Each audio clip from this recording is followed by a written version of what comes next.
সকালে তাড়াহুড়ো করে সেরকম কিছুই বানাতে পারিনি, আর দেরি করে ঘুম থেকে উঠেছি প্রায় ওই 9:30 10টা।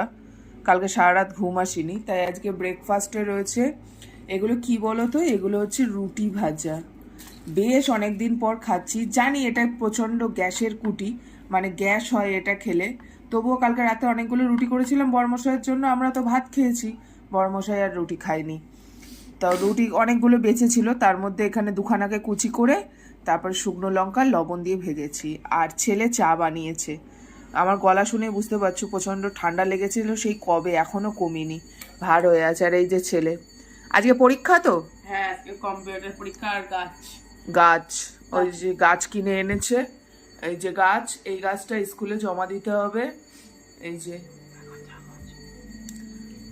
ওই গাছটা স্কুলে জমা দিতে হবে। আর এখন আমি আর ছেলে এই রুটি আর চা ভাজা খাবো। আমাদের বেশ ভালো লাগে খেতে, রুটি ভাজা হেভি লাগে। হেভি লাগে, কিন্তু গ্যাস হয় প্রচন্ড পরিমাণে। সেটাই বলছিলাম আগে। হ্যাঁ, কিন্তু কি করবো, এখন তাড়াহুড়ো করে কিছু বানাতে পারবো না, তার মধ্যে এখন আবার ভাত বসাতে হবে, তুমি খেয়ে যাবে স্কুলে, তার জন্য এটা ঝটপট করলাম। হ্যাঁ, 1:30 দিয়ে পরীক্ষা। তা চলো আমরা চাটা খেয়ে নিই, এটাই আমাদের আজকে ব্রেকফাস্ট।